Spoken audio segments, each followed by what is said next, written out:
This is ESPN college football analyst Rini Angolia, and you're listening to the Sports Objective Podcast, the unofficial podcast of the Pirates.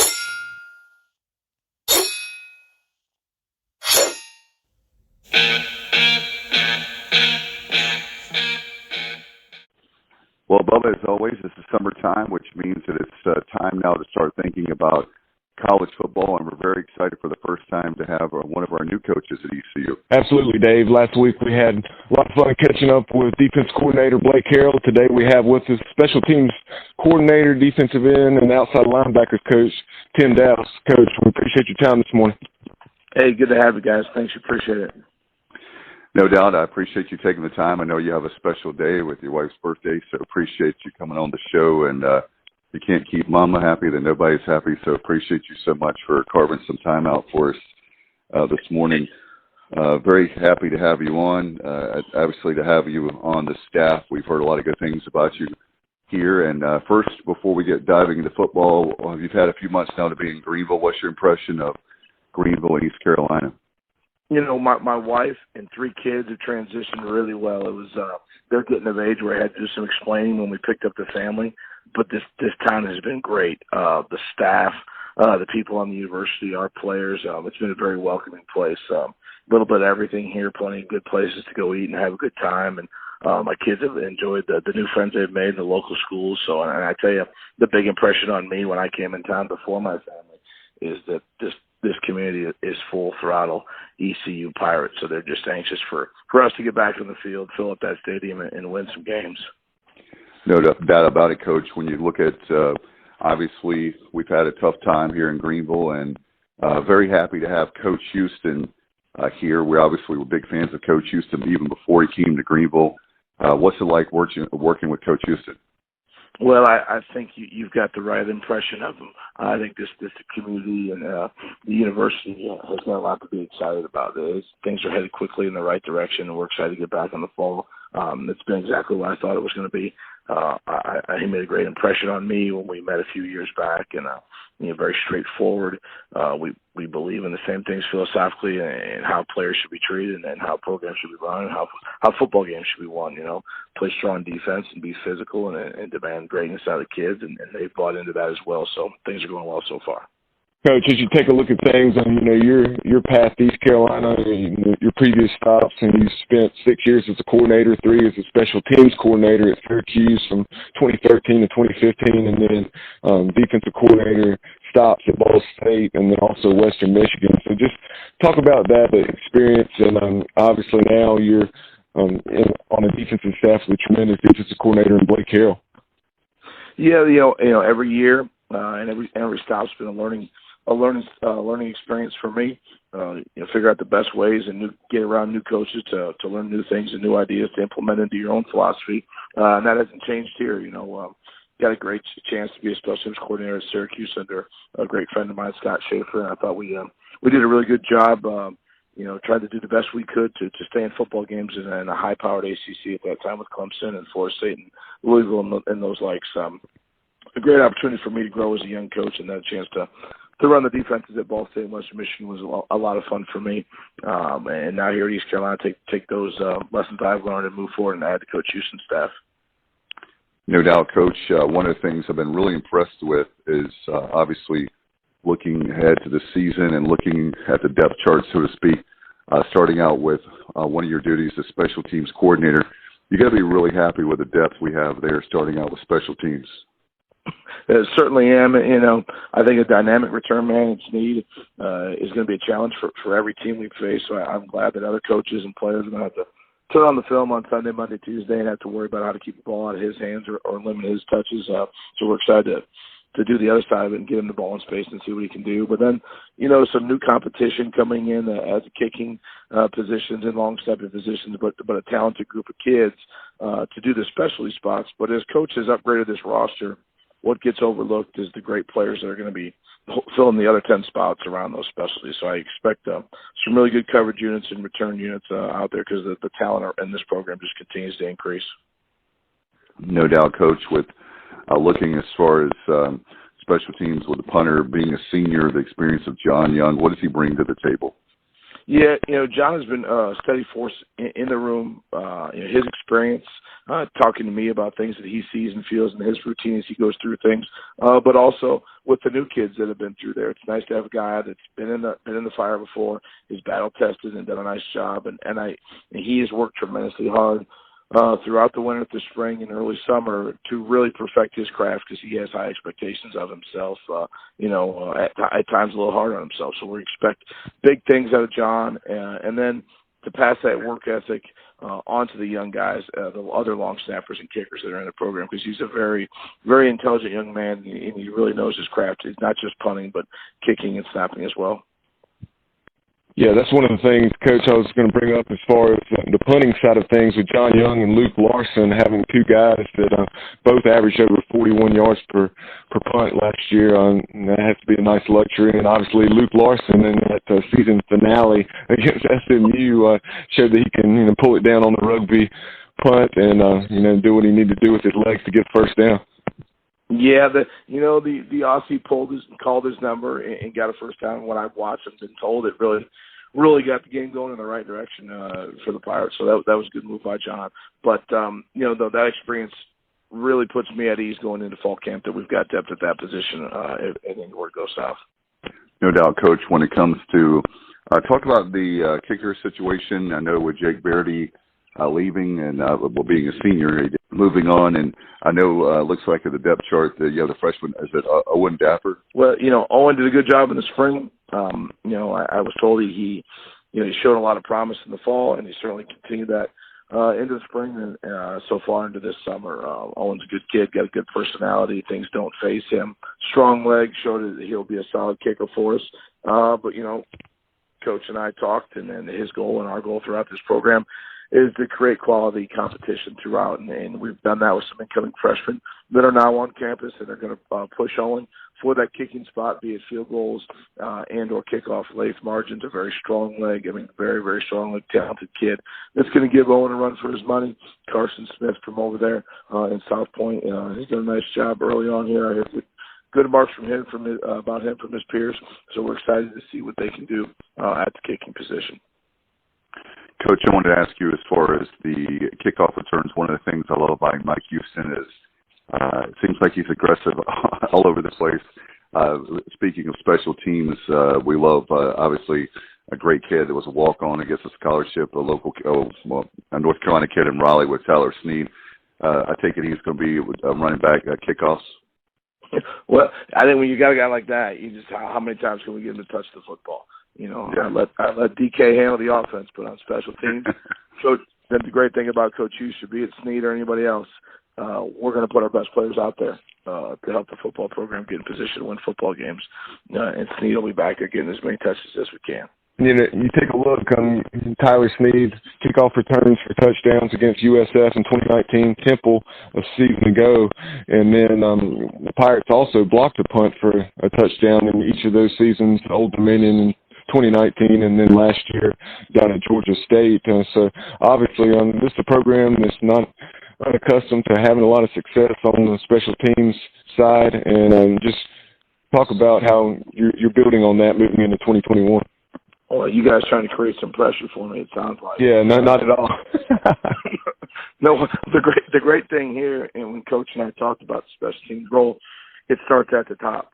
He's invested as the head football coach, and the investments, is shown through time, and time is created for us as coaches to meet on it, as players to meet with the coaches, and then on the football field, he sets a time aside in practice for us to be fundamentally sound, and then count on us as coaches to go out there, get a scheme where our kids can execute at a full speed, and it's working out well for us. I think it's going to be an exciting fall. And, Coach, you talk about the very thing about you just previously mentioned about giving your team a chance to win. One of the things about this program, I know, is we're headed in the right direction under Coach Houston, and special teams is a great way. We're going to be, it looks like, having a chance to win every single game this year. Obviously, in previous years before Coach Mike Houston, we didn't have that. And you can think about there can be a possession or two with special teams that can make the difference of winning and losing the game, right? Yeah, and our kids believe that and know that, and they know the difference in winning and losing is very small. So as the special teams, you want to win your phase in the football game. But we're getting to the point now where I don't think it's appropriate anymore to just hold serve in special teams. I think we can tilt the football game in our favor with the athletes that we have, not just at the specialty and Snead as a returner, but as I mentioned, the depth we're creating at wide receiver, tight end, safety, linebacker, and some of the skilled defensive ends and things like that, where I think we can really get things going in our favor and create big plays, and that will be the expectation. Coach, before we move over and talk defense, I did have one more special teams question for you. I know this is kind of just a coach-to-coach, program-to-program philosophy, but in terms of punting, it seems as though the coffin corner has really gone by the wayside in a lot of places in recent years. So what are your thoughts on that versus having a guy that can hang it up and get down there and down it? Yeah, the punting trend has really become to put with kids. Those kids will see them do punting in college or the pros now. They put the nose of the football down in those short field situations and are really able to pull the pitching wedge out for a golf analogy and put that ball up there, and they can really control the ball, and when it lands, to spin back.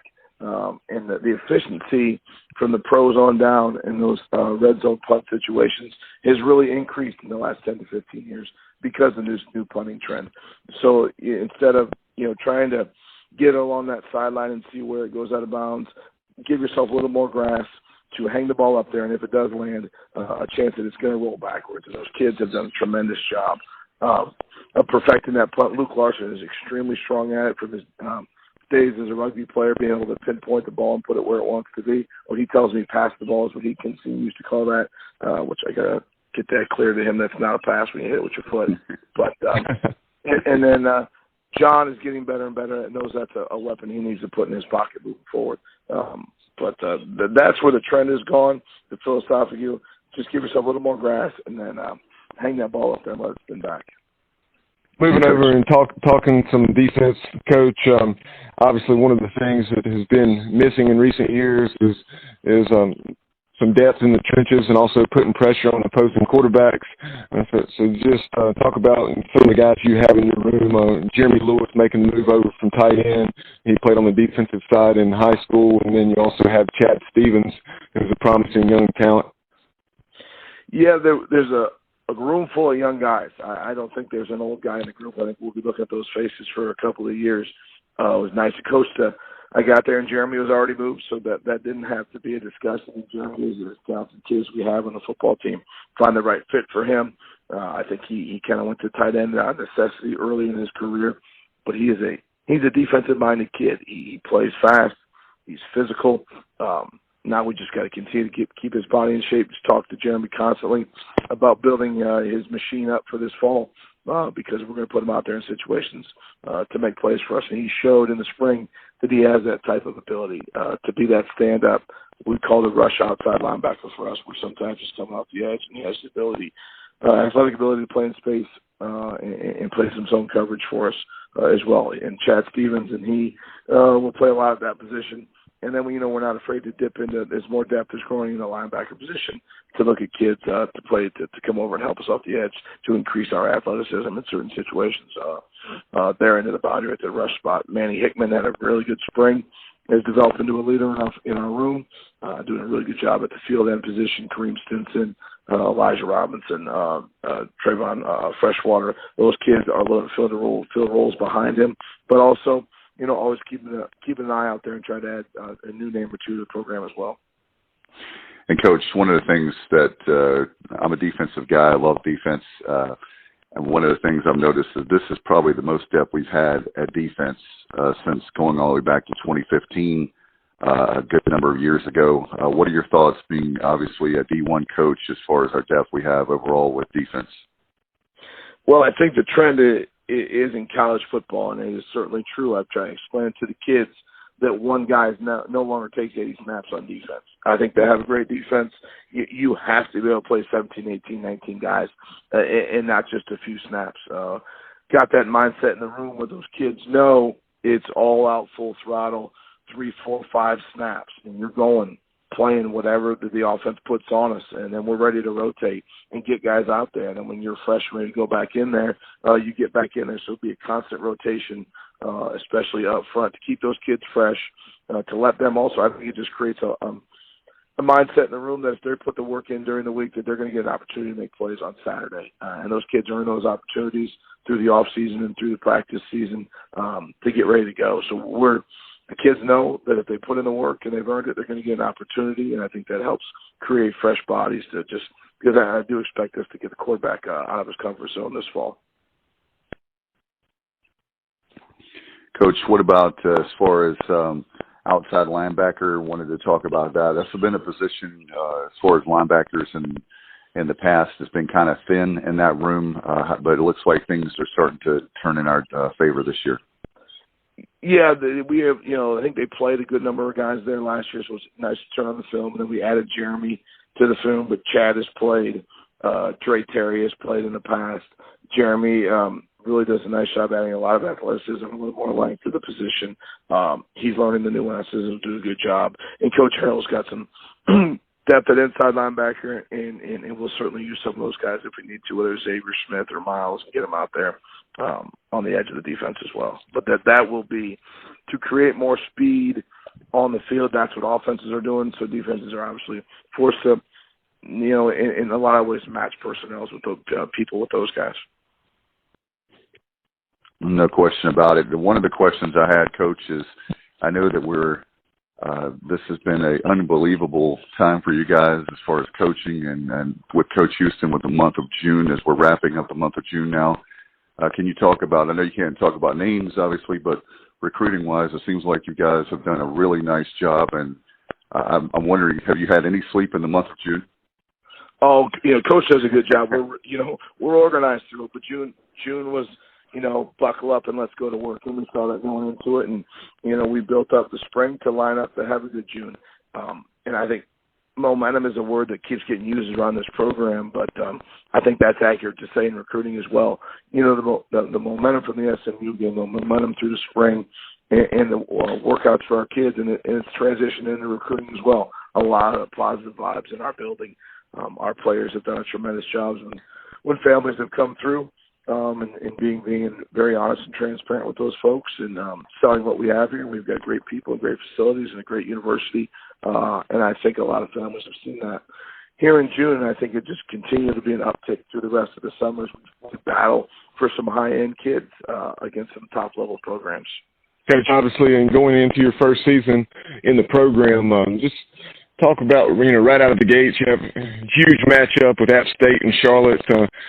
Everybody that knows anything about college football knows how good the Mountaineers have been in recent years. Tremendous challenge there. They really love to run the football. And then home opener against the SEC opponent in South Carolina. And I know off the air we were talking about how great it is to be back to normal and just have hopefully close to 50,000 at Dowdy-Ficklin.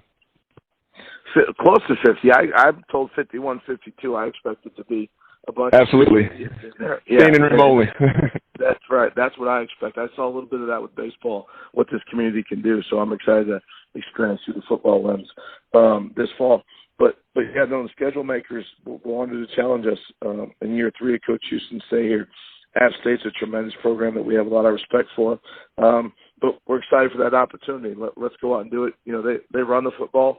And if you're a defensive football coach, no greater challenge to who you are as a player and as a coach to go out there over there in Charlotte and stand up and stop the run. It would be a great, great challenge to see where we are early in the season to measure our toughness. I mean, that's how you measure toughness on the defenses. Can you stand up and stop the run? And that's what App State's going to try to do, and that's what we have to do a tremendous job of stop. There's no secrets about that. So I really, really look forward to that. It's really a personal challenge when somebody says they're going to run the football on you. No question about it, Coach. I had a question. One of the things that Pirate Nation wants really bad and how we can make it happen. I know it's above your pay grade, but can you talk about the importance of, speaking of recruiting and an indoor practice facility, what would that mean to East Carolina and your program? Well, it's a recruiting standpoint, yes, because to be able to show your facilities and your commitment to football and winning and moving to the highest levels. But it's really a sheer functionality where you guys know here in Eastern North Carolina there's a good chance every afternoon I figured out it might storm. Right. So the reality is keep your knees bent because you might be inside, you might be outside, and adjust practice times. But it will allow our team to train without interruption, with some consistency to scheduling. Another facility for our kids in the off season to kick in, to punt in, to run routes in, to throw balls on, to get individual work in on their own, and really take their games to the next level. Because football, like every other sport, it's year round in training, and sometimes now you're taking the weather variable out of it. And as beautiful as Eastern North Carolina is, with the beautiful sunshine and being this close to the water, we do get a lot of storms. So the reality of it is, it is something that would be a huge, huge benefit to our program. Yes, in recruiting, to show another shiny piece with our beautiful weight room and offices and locker and stadium, to add that to this, that, hey, we are a football school, and it's certainly trending in that direction. So, with that, it's way above my pay grade. It's my job to give the kids, put them in position, and give them a chance to win. And I found out through the years when you win football games, a lot of good things happen. No question about it. And, Coach, before we let you go, obviously we talked about in the beginning of the interview about places in Greenville. What places have you had a chance to eat? You like me, I guess you like to eat out and love to eat. So what have you found around Greenville so far? Okay, so far, I like to ask a lot of locals, and Coach has got a good crew of them. We got DK and Shank on staff, and Daoust, the commissioner. They can tell you all the great places in town. And Coach Houston gets out quite a bit as well. So, let's see, we like the Dap House down there. Dickinson Avenue's done a great job down there. All of those spots down there. What is it? The Burger Bar down there. The Dap House has been great for us. Main Mill down here in Winterville. We'll probably end up there tonight at some point for my wife's birthday. That's a great spot down there. Those have been, I would say, right off the top or so, probably our three favorite places to eat right there. But there's other things to do as well for some adult activities that we don't need to go into detail about. That's very true, Coach. We want to get everybody on board, and certainly those that haven't done so, please go ahead and get your season tickets. 1-800-ECU, ECUPirates.com. You can order your season tickets. Let's have Dowdy Ficklin rocking this summer. Well, definitely this fall for sure. Coach, thank you so much for your time. Appreciate it, and look forward to having you back on again soon. Hey, thanks, guys. Have a great summer. Hi, this is Jay Sunhalter, ESPN3 analyst and former Pirate football tight end, and you're listening to the Sports Objective Podcast, the unofficial podcast of the Pirates.